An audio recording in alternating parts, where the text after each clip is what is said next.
Assalamualaikum warahmatullahi wabarakatuh.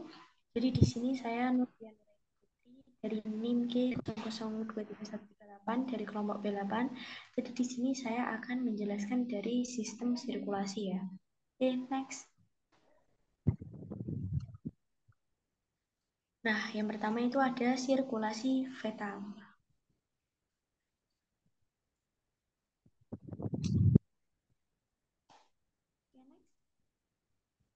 Nah, apa sih?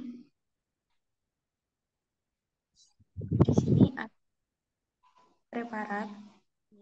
Bisa di next aja. Nah, di sini ada beberapa perbedaan. Nah, ada beberapa perbedaan antara sistem peredaran darah pada orang dewasa dan janin. Sebagaimana gambaran singkat sistem organ dewasa, rata-rata terdapat kisaran sekitar dari 5 liter darah dalam sirkulasi. Nah, setara dengan sekitar 8% dari berat badan. Curah jantung kira-kira 5 liter per menit. Dengan 80% volume sirkulasi berada di vena sistemik sisi kanan jantung dan sirkulasi pulmonal. Nah, pada orang-orang dewasa, darah terhidrogenasi kembali ke atrium kanan melalui vena cava dan setelah melewati ventrikel kanan. Seluruh curah pada jantung dia juga melewati pada arteri pulmonalis ke paru-paru, mungkin pertukaran gas darah teroksigenasi, kemudian dia kembali melalui vena pulmonalis ke ventrikel kiri, melewati ventrikel kiri, dan dia memungkinkan seluruh curah jantung memasuki sirkulasi sistemik melalui aorta. Oke, next.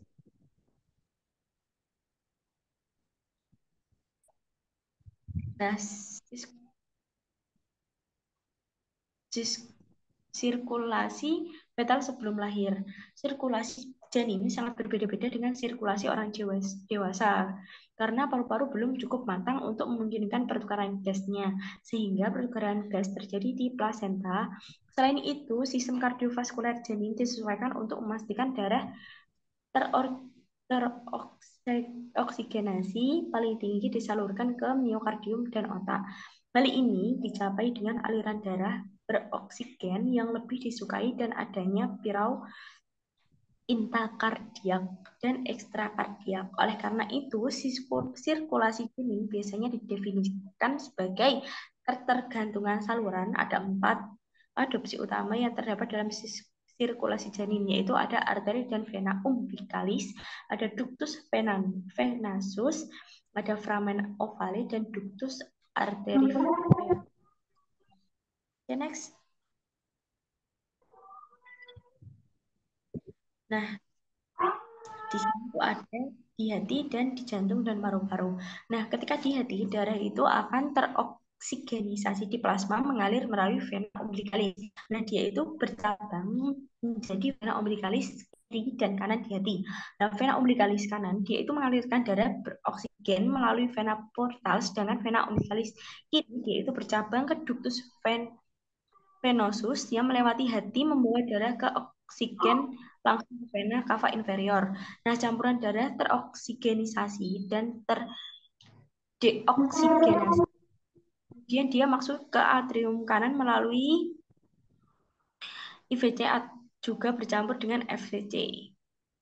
Nah, ketika di jantung dan paru-paru, karena paru-paru tidak berperan dalam pertukaran gas, arterial pulmonal dia itu berada dalam keadaan hipoksia. Hipoksia dia itu akan menyebabkan reaksi paru-paru yang pada gilirannya dia akan mengingatkan retensi pembuluh darah paru dan tekanan dalam sirkulasi paru. Artinya pada sirkulasi janin tidak seperti pada orang dewasa.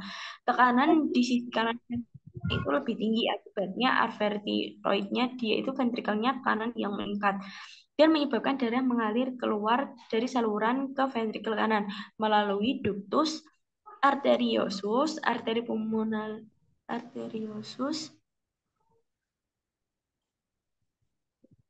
dan foramen oval. Akibatnya sebagian besar darah melewati ventrikel kanan dan paru-paru memasuki atrium kiri dan langsungnya ke aorta untuk kemudian dipompa ke sekitar sirkulasi sistemik. Hal ini memungkinkan darah relatif kayak oksigen dipompa ke tubuh. Aorta bercabang dua menjadi arteri ilioka komunis kanan kiri yang selanjutnya terbagi menjadi arteri iliaco interna, eksterna masing-masing.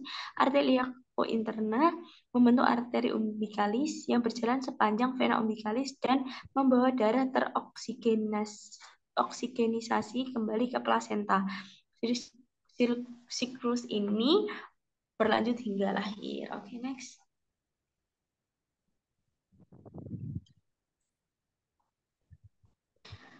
Nah, setelah lahir, udara akan mengalir ke paru-paru untuk menggantikan air di alveoli, sehingga menyebabkan peningkatan kadar oksigen di paru-paru secara signifikan. Resistensi pembuluh darah di paru-paru juga mengalami penurunan karena penurunan vasokonstriksi paru hipoksia, yang berarti resistensi paru lebih rendah, dan penurunan alveola di sisi kanan jantung. Nah, perubahan gradien tekanan darah Nah, perubahan gradien tekanan antara sisi kanan dan kiri dan kanan jantung, dia itu menyebabkan penutupan veramen oval. Nah, veramen oval itu perunannya kanan paru berarti aliran darahnya yang melintasi di ductus arteriosus balik dengan darah yang awalnya dialirkan dari aorta ke arteri pulmonalis. Nah, ketika kadar oksigen dia meningkat, otot polos dan dinding ductus arteriosus mengerut, akhirnya menutup sepenuhnya. Nah, setelah lahir, pembuluh darah pasar akan menyempit, membentuk ligamen bundar hati dan ligamen vasum hati dan arteri vesicularis superior. Oke, next.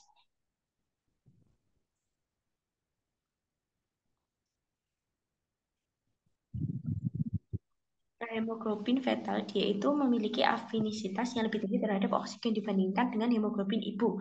Berarti ini hemoglobin janin dia itu meningkat lebih kuat dan memungkinkan transfers dari oksigen ke ibu janin dia itu sebelum lahir. Nah, hemoglobin janin dia itu memiliki kurva di eosasi oksigen yang bergeser ke kiri dibandingkan dengan hemoglobin dewasa. Akibatnya pada tekanan parsial oksigen tertentu hemoglobin ini jenuh dibandingkan hemoglobin orang dewasa. Nah, saat lahir 80% hemoglobin tetap dalam bentuk janin, namun jumlah ini turun menjadi 10% pada usia 4 bulan. Bayi terus menghasilkan hemoglobin hingga usia 6 bulan yang mengurangi pertukaran oksigen antara pembuluh darah dan jaringan di seluruh tubuh. Oke, next.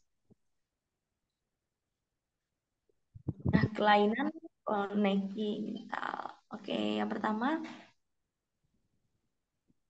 PFO. Nah, PFO itu adalah kondisi di mana lubang pada jantung janin tidak menutup seperti seharusnya setelah dilahirkan. Saat di dalam kandungan, jantung janin memiliki lubang kecil pada dinding antara ruang jantung kanan dan kiri yang disebut foramen oval. Nah, dalam kondisi normal, lubang ini biasanya tertutup dengan sendirinya pada saat bayi lahir. Kondisi medis ini ditemukan pada kurang lebih 25% dari populasi normal. Sayangnya, banyaknya orang yang tidak menyadari bahwa mereka mengidap PVO karena tidak merasakan gejala. Meski jarang bergejala, kondisi ini sangat menyebabkan migrain dan stroke ketika penderita dewasa. Veramen ovalnya merupakan lubang yang dibutuhkan oleh janin ketika masih di dalam kandungan. Normalnya, lubang ini akan menutup secara alami setelah bayi lahir karena sudah tidak diperlukan. Veramen PFO adalah istilah untuk veramen oval yang tidak tertutup setelah bayi lahir. Okay, next. PDA. Oke, PDA itu pada intinya dia itu merupakan jenis kelainan pada jantung bawaan yang biasanya dialami oleh bayi prematur. Oke, next.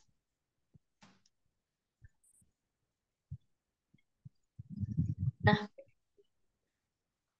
pasti apa sih?